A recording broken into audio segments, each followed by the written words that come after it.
Savez-vous quelles espèces de cétacés chantent et pourquoi? C'est ce que nous allons découvrir aujourd'hui.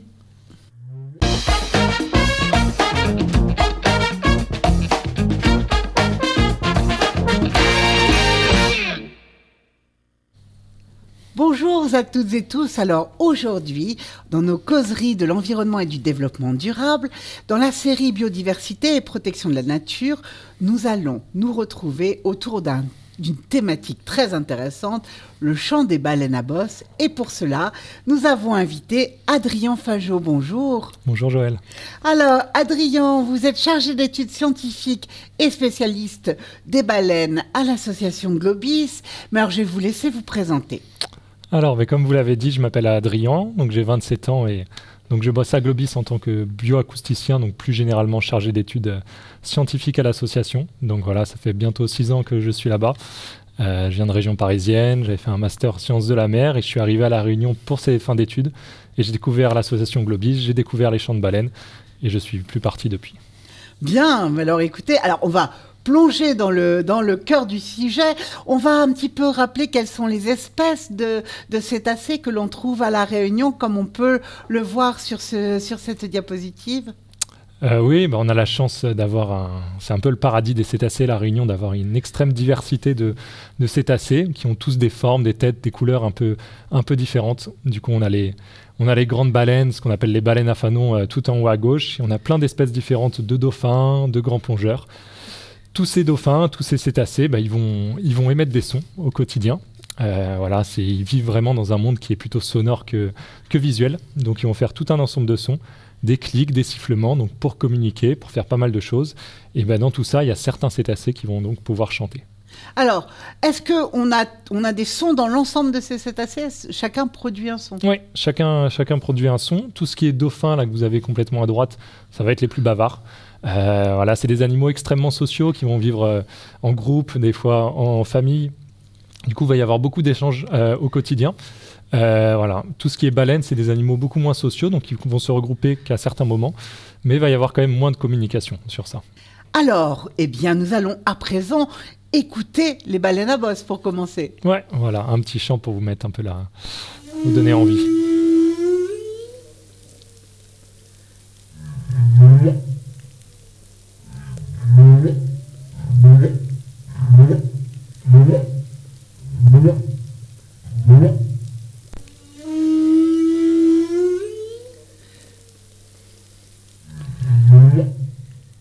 Alors effectivement, on a un chant particulier sur ces baleines à bosse. On va peut-être même d'ailleurs regarder un petit peu à quoi ressemblent les baleines à bosse.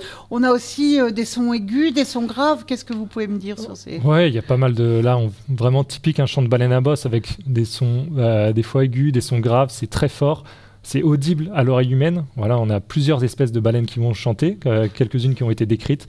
Donc la baleine à bosse, c'est la principale, c'est celle dont on va parler aujourd'hui. Et vous avez la baleine bleue qui est la plus grande espèce connue, qui elle aussi va avoir des sons, mais tellement faibles qu'à l'oreille humaine, il y a pas mal de notes qu'on ne va pas pouvoir entendre. D'autres baleines franches aussi sont étudiées et on commence à décrire un peu comment elles chantent. Mais voilà, rien que pour la baleine à bosse, il va y avoir un ensemble de notes qui va être complètement différent.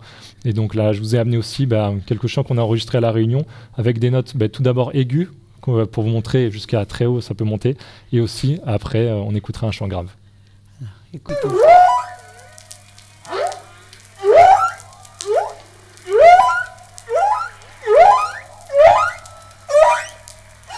Effectivement, c'est très aigu, on ne s'attend pas à ça. Complètement aigu. Et après, il y a aussi un chant grave, complètement différent, avec des notes très très graves.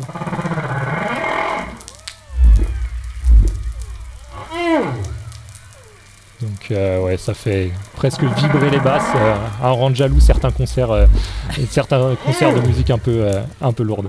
Et là, ce sont des baleines à bosse? Voilà, là ce sont que des baleines à bosse qui ont été enregistrées là-dessus. Pour entendre par exemple des baleines bleues, le son est tellement en fait faible d'un point de vue fréquence que pour les entendre à l'oreille humaine, on va devoir les accélérer. Parce que quand on prend un son et qu'on l'accélère, si vous enregistrez, ou quand vous aviez l'habitude, à l'époque pour ceux qui avaient l'âge de rembobiner une cassette ou d'accélérer, le son va devenir très aigu, va faire comme ça, super aigu. Et donc ça va être le même principe pour écouter une baleine bleue. Le son n'est pas audible, parce qu'il y a un spectre, l'oreille humaine peut entendre dans un certain spectre. le son est en dessous, il n'est pas audible, on va l'accélérer pour augmenter sa fréquence et donc le rendre audible. Et là, ça va être des chants beaucoup moins structurés, beaucoup plus faibles en termes de diversité. Alors comme aujourd'hui on va beaucoup parler des baleines à bosse, on va un petit peu voir à quoi elles ressemblent avec ces très belles photos de l'association Globis. Ouais, au Cap Laousset pour ceux qui reconnaissent, les baleines à bosse, on a la chance d'avoir des animaux qu'on peut voir de très proche déjà. Donc comme vous le savez sûrement, elles viennent faire leur migration chaque hiver et elles viennent nous voir à La Réunion. Elles passent l'autre partie de l'année pendant l'été austral à se nourrir en Antarctique. Et donc c'est des animaux très spectaculaires, ils viennent ici pour se reproduire, donc c'est là où il va y avoir tous ces comportements un peu qui les rendent si célèbres, tous ces sauts, toutes ces frappes de caudales. Et donc les baleines à bosse, là on peut revoir aussi la deuxième raison, donc les mâles viennent pour se reproduire avec les femelles, et elles viennent aussi là pour donner naissance, donc comme à ce jeune baleineau qu'on voit à côté de sa mère et qui est escorté par un autre mâle qui n'est pas là pour faire la tati, mais qui aurait juste envie que le baleineau dégage gentiment pour pouvoir se reproduire avec la femelle. Mais voilà, c'est le spectacle qu'on a chaque hiver, et c'est notamment à cette période que les baleines à bosse vont venir chanter. Alors, on a eu de la chance d'avoir au cours des derniers mois, au cours de l'année passée notamment, un véritable festival avec un très très grand nombre de baleines à bosse qui sont venues nous rendre visite. Ouais, c'était une saison juste incroyable. Moi qui étais arrivé il y a 5-6 ans, au début les saisons n'étaient pas avec très peu de baleines, et en 2022 on avait déjà eu une saison incroyable, mais alors l'année dernière c'était un spectacle de partout, tous les jours, et donc ça a été un spectacle visuel pour tout le monde, mais aussi sonore au niveau du chant, pour tout ce qui s'est passé sous l'eau. Alors justement, on va un petit peu décrire le chant des baleines à bosse, et puis vous allez nous expliquer en quoi leur chant est différent de celui des autres espèces. Oui, j'ai commencé un peu à aborder ça, donc sur les quelques espèces de baleines qui ont été décrites, dont le chant a été décrit. La baleine à bosse possède le chant le plus structuré et diversifié. C'est ce qu'on a essayé de montrer sur cette diapositive. Comme nous, on va décrire par exemple notre langage avec des lettres, des syllabes, des mots qu'on assemble, mais elle, ça va être à peu près pareil. Si vous prenez par exemple la baleine bleue, ça va être 1, 2, 3 notes qui vont être répétées. Donc c'est bien étudié, mais bon, c'est un peu ennuyant. La baleine à bosse, c'est ce qu'on a entendu un peu avant, il y avoir un panel de notes complètement différentes. Donc ce schéma reprend la structure. La plus petite unité sonore, c'est ce qu'on appelle la note. Donc c'est un son continu qui va être émis. Donc c'est le ouh que vous avez entendu tout à l'heure. Ça c'est une note. Le rrr, ça c'est une note aussi. Et la baleine à bosse, elle va former des phrases avec un ensemble de notes. Et cette phrase, elle va la répéter, donc 3, 4, 5, 10 fois. Et quand elle aura fini de la répéter, cette phrase, elle va passer à une deuxième phrase. Donc là, sur la diapo qu'on voit, par exemple, la phrase verte, qui va être répétée. Ensuite, à une autre phrase. Et quand elle aura fini de répéter toutes ces phrases ensemble, qu'on appelle thème, dans un ordre très précis, elle va revenir au début et recommencer son chant. Donc ça, voilà, c'est ce qui se passe à chaque fois. La baleine à bosse, pendant 10-15 minutes, elle va chanter son chant. Après, elle va recommencer au début du chant et le rechanter, et ainsi de suite, pendant des sessions de chant qui peuvent durer des heures, voire des dizaines d'heures. D'accord. Et alors, au niveau de la population, c'est une baleine qui fait ce chant-là. C'est un ensemble de baleines. Ça se passe comment ? C'est un ensemble de baleines qui va faire le même chant. Normalement, toutes les baleines réunionnaises vont chanter à peu près le même chant. Donc c'est à l'échelle de la population. Si vous allez n'importe quoi aux États-Unis, les baleines à bosse vont avoir un chant différent. Au Brésil, elles vont avoir un chant différent. Donc voilà, à un instant T, elles vont avoir le même chant. La difficulté avec les baleines à bosse, et ce qui rend ça aussi magique, c'est que ce chant-là, à un instant T, il va quand même évoluer. Donc il va évoluer petit à petit, donc année après année, ou des fois, il y a des baleines qui vont entendre un autre chant, qui vont le remplacer, et donc on va avoir un changement complet. Donc c'est ce qui le rend très complexe en fait à étudier, c'est que voilà, il y a des échelles de complexité qui sont énormes. Et même quand on se dit, enfin, on a la même phrase, on a trouvé la même phrase, c'est quasi complètement pareil. On a le tube de l'année. Et là, si on s'intéresse, qu'on va encore plus profond, entre chaque individu, va y avoir des très légères variations. C'est ce que je vais vous faire écouter. Là, vous allez entendre deux phrases, donc chantées par des baleines la même année, au même endroit, mais avec des variations un peu différentes. Donc vous allez entendre, la première note va être pareille, et la deuxième note, par contre, va être complètement différente. Donc on peut lancer la première phrase. Cette note-là est stable. toujours la même note.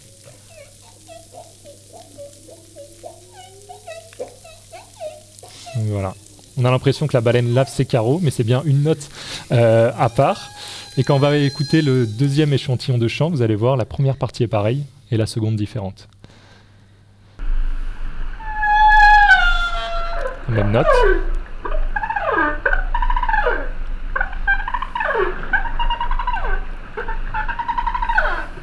Donc là, la partie centrale, en fait, est complètement différente.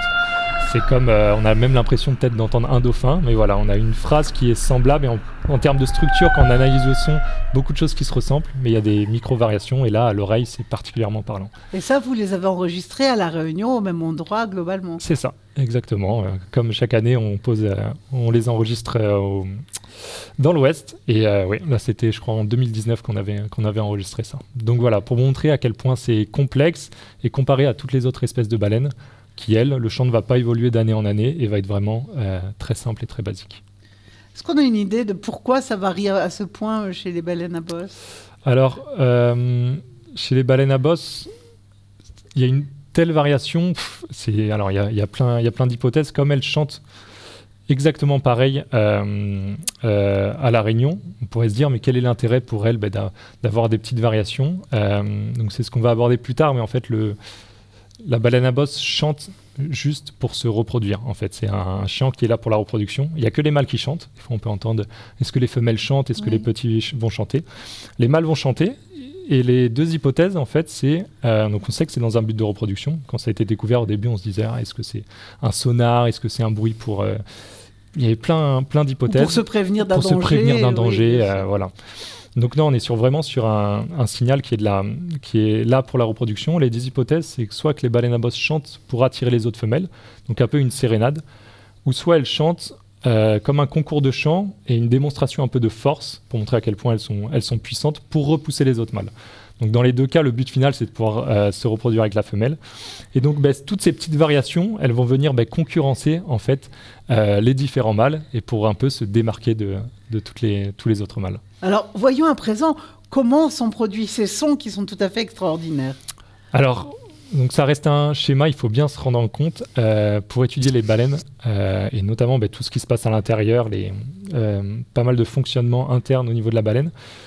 Elles ont entre guillemets de la chance, ces animaux, c'est qu'elles sont trop grosses pour qu'on puisse les mettre dans des aquariums pour les étudier. Donc voilà, les dauphins, il y a beaucoup plus d'études qui ont été faites. Donc scientifiquement c'est bien, mais pour le bien-être animal bien sûr, c'est beaucoup moins bien. Donc on sait plein de choses. Pour la baleine à bosse, on est beaucoup sur des hypothèses, sur des analyses après échouage. Mais la communauté scientifique, elle s'accorde à dire en fait que la baleine à bosse, elle va pas chanter à bouche ouverte comme nous avec ses cordes vocales en ouvrant la bouche, mais elle va en fait capter de l'air par son évent, donc qui est le double orifice qui lui permet de récupérer de l'air quand elle remonte. Et cet air, il va être stocké entre deux poches. Donc vous avez d'un côté les poumons qui sont à droite et d'un autre côté les sacs laryngés. Et en fait, c'est en interne, elle va jouer sur ces deux volumes d'air. Il va y avoir des passages d'air entre les deux poches parce que le nom, le U-fold, donc qui pourrait se traduire par un tube en U. Donc voilà, il n'y a pas encore de nom assez sexy pour ça. Mais c'est là où il va y avoir ce semblant un peu de corde vocale avec l'air qui va passer d'un côté et de l'autre. Donc c'est l'air qu'elle capte. Et pendant qu'elle est sous l'eau, elle va en interne faire passer l'air d'un côté à l'autre. D'accord, et c'est ce qui donne ce son qu'on entend. C'est ça, en fonction de la quantité d'air et à quel point ce tube en U est compressé ou pas, ça va donner des sons graves, des sons aigus, des sons longs. Mais voilà, c'est vrai qu'on voit un schéma comme ça paraît simple, et quand on entend, là on a eu juste un petit échantillon, mais la diversité de sons qui est produit, ça reste un petit miracle de la nature. Ah oui, tout à fait. Alors justement, ce petit miracle, on l'a découvert comment ? Ça fait pas si longtemps en fait que ça a été découvert. C'était dans les années 70. Faut s'imaginer que le chant de la baleine, en fait, on va pouvoir l'entendre sur des kilomètres et des kilomètres et des dizaines de kilomètres. Donc plus souvent, quand on l'entend, on ne voit pas du tout ce qui est à côté. Si vous enregistrez un dauphin, c'est forcément qu'il est à côté, donc ça va être plus facile entre guillemets pour l'étudier. Vous avez les baleines bleues, leur son peut se propager sur des centaines, voire milliers de kilomètres, certains disent. Donc la baleine à bosse, il faut revenir dans les fin des années 60. Donc il y avait deux scientifiques, donc Roger Payne et Scott McVey, qui étaient accompagnés de leurs épouses respectives pour étudier tout cela. et qui ont récupéré des sons donc, qui venaient d'ingénieurs qui travaillaient à la Navy. Donc l'US Navy, il faut se dire, on est dans un contexte de guerre froide où c'est la guerre à détecter les sous-marins adverses, tous les sons un peu espions qu'on pourrait avoir. Et il avait reçu ces sons qui venaient des Bermudes, je crois, si mes souvenirs sont bons.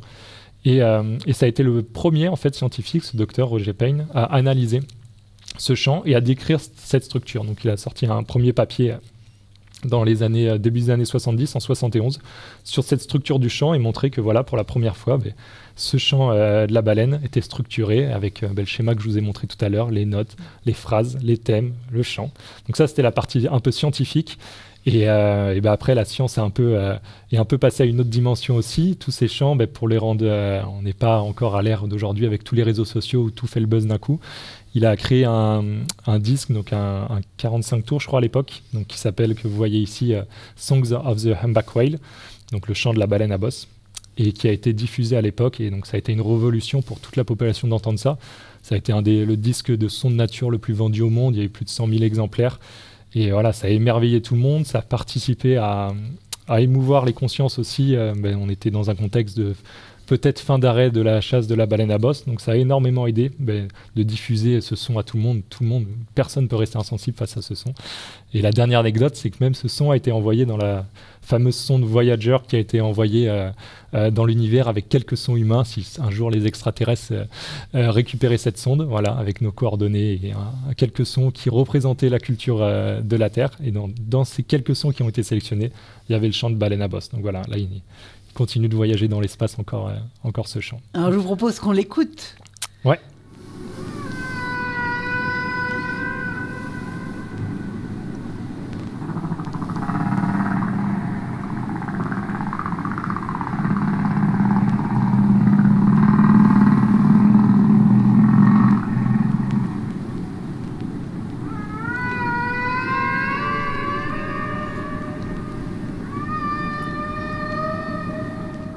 Effectivement, on a des sons très différents de ce qu'on a entendu tout à l'heure sur les sons des baleines réunionnaises. Bien plus long, un peu mélancolique. C'est l'avantage un peu de ce côté chant de baleine. C'est en dehors du cadre scientifique. Voilà, il émerveille tout le monde, il passionne tout le monde. Tout le monde rêve de parler baleine, tout le monde rêve de chanter avec une baleine. Et voilà, il prend des dimensions des fois qui dépassent un peu ce cadre, mais c'est aussi une chance. Et c'est à l'instar de le métier qu'on fait sur les baleines et les dauphins, c'est qu'on a la chance d'avoir des animaux qui visuellement et acoustiquement procure énormément d'émotions chez les gens. Et donc, nous, ça nous aide énormément à les protéger aussi grâce à ça. Donc ouais, cet album était juste incroyable. Et il faut se remettre à un contexte à l'époque où voilà, on n'avait pas du tout toute cette connaissance. Et oui, ça fait rêver. Et même si on écoute des dizaines et des milliers de spectrogrammes et de sons de chants de baleines à chaque fois, on continue de s'émerveiller devant ça. Alors, justement, parlons un petit peu de la manière dont on enregistre ces chants. Alors, vous avez apporté un petit objet. Oui, c'est un hydrophone, donc juste un micro sous-marin en fait, qu'on va juste poser sur le sol. On va le laisser là pendant 2 mois, 3 mois, donc il va enregistrer tout seul. C'est aussi un grand intérêt de l'étude en fait acoustique, c'est qu'on ne va pas du tout déranger les cétacés. Voilà, on va juste poser l'hydrophone, il va écouter, enregistrer donc tout le son marin, dont le bruit ambiant, dont les chants de baleine à bosse. Et il va faire ça pendant 2 mois, 3 mois. On va des fois changer les piles ou changer quelques paramètres. Et à la fin de la saison, on le récupère, on le branche. Et on a ce qu'on a entendu jour et nuit pendant des mois et des mois. D'accord. Et vous les retrouvez grâce à des balises ?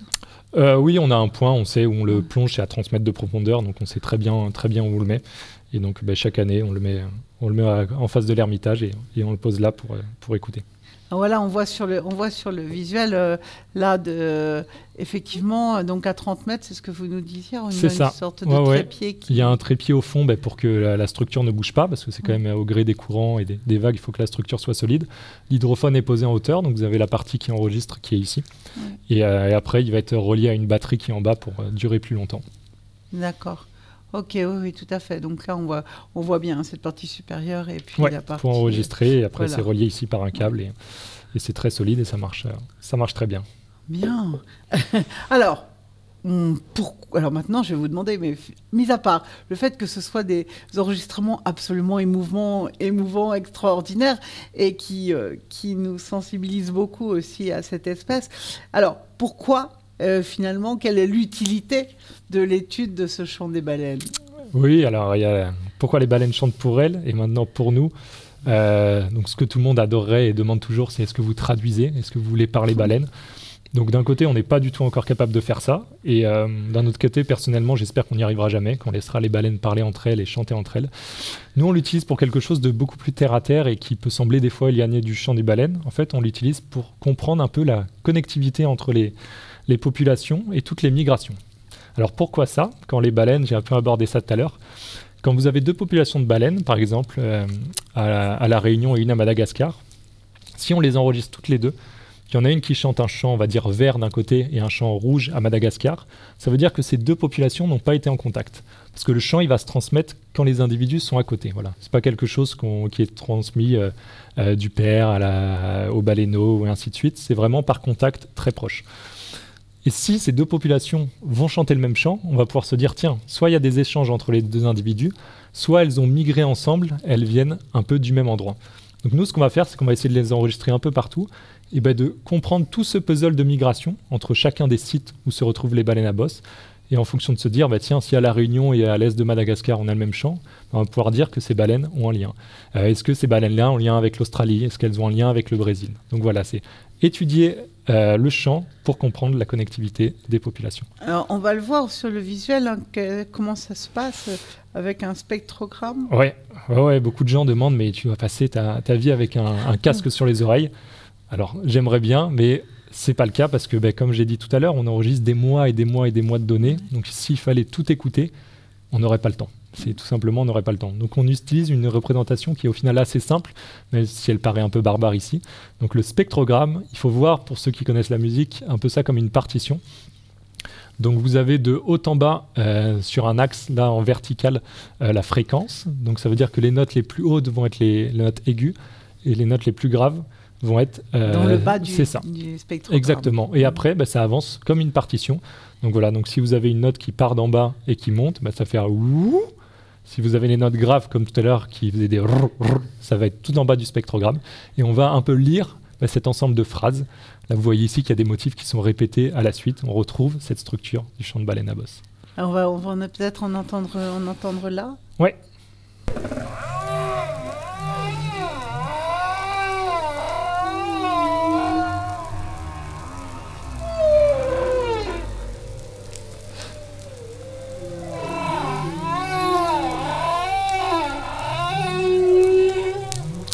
Ça, c'est typiquement, moi, mon cauchemar, en fait, en termes de scientifique, c'est qu'on va avoir plein de baleines à bosse qui vont chanter en même temps. Donc, quand il y a des bonnes saisons comme l'année dernière, tout le monde dit ça doit être génial. Et non, parce qu'avec cette représentation en spectrogramme, quand vous avez une baleine à bosse qui chante tout seul, on va pouvoir facilement décrypter chacune de ces phrases. Quand vous avez ici plein de baleines à bosse qui chantent ensemble et les notes qui se superposent, c'est une vraie cacophonie, donc c'est agréable à l'oreille, mais pour le décrire, ça devient compliqué. Donc c'est pour ça que c'est important d'enregistrer en fait toute une saison pour avoir quelques fragments de la saison où la baleine est toute seule à côté de l'hydrophone en train de chanter. Et là, on a un beau signal comme ça qui permet de l'étudier. Ah oui, j'imagine. Alors, justement, on va voir l'étude que vous faites dans l'ensemble de l'océan Indien. Mais moi, du coup, il me vient à l'esprit que finalement, le tube, c'est un tube de l'année. En fait, on a finalement des variations chaque année de ces chants des groupes, ce qui fait que ça nécessite de les étudier en permanence. C'est ça. Nous, on appelle ça un peu le tube de l'hiver, mais tube de l'année, c'est aussi bien. Et c'est pour ça qu'on mène ces études à Globis maintenant depuis 2016, où on suit année après année la Réunion, mais aussi d'autres sites. Parce que si on loupe 2-3 années, on ne saura pas si le chant a évolué petit à petit d'une année sur l'autre et juste on a une partie de cette image qu'on n'a pas, ou si c'est un remplacement complet comme je vous ai expliqué la dernière fois. Donc c'est important de voir, d'être là au début de l'année, au milieu de l'année, à la fin de l'année, pour voir tous ces différents un peu niveaux d'évolution, parce que sinon on est très rapidement perdu. Donc voilà. On va voir sur cette carte l'étude que vous faites, que Globis fait au niveau de l'océan Indien, donc avec tous ces petits spots là qui indiquent donc l'emplacement de vos hydrophones. C'est ça. Oui, alors on a commencé au début juste pour faire une étude à La Réunion, donc on avait un hydrophone dans le sud, dans l'est et dans l'ouest, parce qu'on ne savait pas ce qui se passait là-bas. C'est dur de sortir en mer un peu partout, c'est dur de savoir la nuit ce qui se passe, c'est dur de savoir quand il y a une tempête qu'est-ce qui se passe. Avec un hydrophone, on peut savoir tout. Donc ce qu'on a trouvé, c'est qu'il y avait des baleines qui chantaient partout autour de l'île, mais principalement dans l'ouest. Donc voilà, c'est ce qu'on confirme maintenant, l'ouest comme site préférentiel. Quand on a fini ça, ce qu'on a fait, c'est qu'on a appelé plein de nos partenaires qui travaillaient avec nous, donc, notamment dans le cadre du consortium Indocet, c'est un énorme groupe de chercheurs. Donc Lobby, c'est un peu à l'initiative dans la zone, qui regroupe des chercheurs de tous les pays. Et on leur a dit, nous, on va lancer cette étude acoustique. Qui est motivé pour faire pareil? Donc tout le monde était motivé. Et donc tous les partenaires, au début, ont commencé, certains à acheter un hydrophone, certains on a pu leur passer. Il ne faut pas oublier vraiment que nous, La Réunion, on a la chance entre guillemets, d'être français, d'avoir les sous de l'Union européenne et de pouvoir être moteur dans cette zone de toutes les études qu'il faut faire. Il y a certaines zones qui sont très bien étudiées un peu partout dans le monde. L'océan Indien, il y a beaucoup de pays pauvres quand même. Et donc on se doit d'être moteur de cette recherche, de ne pas rester à notre échelle réunionnaise. Et c'est pour ça que, donc, au début, ça a commencé juste avec 2 hydrophones à Madagascar, un en Tanzanie. Et là, année après année après année, où on présente ces travaux et on motive le plus de gens à faire tout ça, vous voyez cette carte remplie de points jaunes partout, mais c'est des chercheurs qui ont collecté pour nous des données un peu partout, donc ça va jusqu'en Australie, ça va dans les terres australes à Kerguelen, ça va de l'autre côté de l'Afrique au Cap, et voilà, et on commence à avoir un vrai bel échantillon de ce qui se passe sous l'eau à ces périodes-là. Ouais, d'autant plus que on sait bien que ces baleines migrent chaque année, donc c'est intéressant aussi de voir si elles se rencontrent sur leur lieu de nourriture, notamment dans l'Antarctique, etc. Est-ce qu'elles ont des contacts? Est-ce qu'elles ont bien chacune? Ça vous permet de vraiment préciser si elles ont chacune un lieu différent, etc. Là, au niveau de... Exactement. Oui, on a quand on voit des baleines à bosse, elles ne vont pas rester toute l'année à la Réunion, enfin toute la saison. La plupart des baleines à bosse restent que 2-3 jours, donc elles arrivent à la Réunion. Après, certaines vont à Madagascar, il y en a peut-être qui vont à Maurice. Et donc il y a d'autres méthodes scientifiques qui permettent d'étudier ça, la photo, poser des balises. Mais avec les champs, on a une vision d'ensemble qui est assez grande, et ça rajoute quelques pièces du puzzle à tout ce mystère des migrations qui reste encore inconnu. Et heureusement qu'il est encore inconnu, parce qu'il reste du travail à faire du coup là-dessus. Alors, nous allons terminer en affichant un peu les résultats pour que vous nous fassiez un petit peu un petit compte-rendu des résultats que vous obtenez avec ces enregistrements. Oui, donc on a essayé de compiler année après année. Donc là, vous avez une figure qui paraît un peu compliquée à premier vue d'œil, mais au côté vertical, donc ça, c'est les années. Donc vous avez 2015, 2016 et ainsi de suite jusqu'à 2021. Donc ça, une ligne représente une année. Et là, pour chaque colonne, c'est un site enregistré. Donc vous avez la Namibie, l'Afrique du Sud. Après, on va partir vers l'Est. Mozambique, Tanzanie, Kenya, Mayotte, tout Madagascar, La Réunion, Maurice et après l'Australie. Pour représenter les champs, moi j'ai essayé d'utiliser des couleurs. Donc c'est ce qu'on retrouve en bas. On va dire très globalement, pour parler simple, il y a un champ vert, il y a un champ bleu, il y a un champ rouge et il y a un champ jaune. Donc moi, chaque année, je reçois tous ces enregistrements. J'étudie jour après jour ce qui s'est passé. Je conclus, à La Réunion, en 2018, c'était le champ jaune qui était changé. À Madagascar, en 2021, c'était tel champ qui a été changé. Et j'ai essayé de regrouper tout ça sur une même figure. Et dessus ça, on peut dire plein de choses. Un des principaux résultats qu'on a trouvé, c'est que le chant, par exemple, qui était entendu à La Réunion, il arrivait toujours avec 1 an de décalage en Australie, de l'autre côté de l'océan Indien. Donc vous avez ici par exemple le champ vert qui était ici en 2016, hop, l'année suivante, il arrivait en 2017 en Australie. Pareil, le champ jaune qui était ici en 2019, hop, en 2020, il est arrivé complètement en Australie. Donc ça, c'est-à-dire que les baleines, à La Réunion et l'Australie, elles ne vont pas faire le trajet pendant la saison de reproduction, c'est beaucoup trop loin. Par contre, c'est sûrement qu'elles se retrouvent au même endroit pour se nourrir, parce que pour partager ce champ, il faut qu'il y ait un contact. C'est la base vraiment de ces études de champ. Donc là, on a vraiment un bon exemple de ce qui peut être remarqué avec le champ. On a ce contact qui a dû se faire notamment sur les zones de nourrissage. Donc est-ce que c'est juste un contact et qu'elles repartent chacune de leur côté? Est-ce que les baleines réunionnaises se nourrissent et après repartent en Australie? Il y a encore plein de mystères. Mais voilà, ça c'était un des principaux résultats. Un des autres résultats qu'on a montré, c'est que dans cet océan Indien, notre partie de l'océan Indien avec Madagascar qui est assez complexe, il y a des îles de partout, il y a des côtes de partout. Mais il y a des années, comme par exemple, vous prenez 2019, il y a un champ jaune qui est là de partout. Donc toutes les baleines de la zone ont le même champ. Donc est-ce que c'est le même vague de migration qui a migré ensemble? C'est des hypothèses. Et par exemple, l'année d'avant, en 2018, vous aviez une partie où le champ était jaune, une autre partie où le champ était bleu. Donc là, il y a sûrement 2 vagues de migration, une qui arrivait vers La Réunion et Madagascar, et une qui a dû arriver par la côte africaine. et remonter ainsi. Donc voilà, c'est quelques résultats. Après, on pourrait en parler des heures et de tout ce qu'on trouve là-dedans, et il y a encore plein de choses à découvrir. Mais ça ressemble un peu à ça, les résultats qu'on essaye de mettre en œuvre après. Et voilà, ça ouvre des portes, ça ouvre des idées, des hypothèses. Et après, il faut confirmer le tout en allant étudier ailleurs, en continuant à faire des partenariats et en répétant ça, comme vous l'avez très bien dit, année après année après année.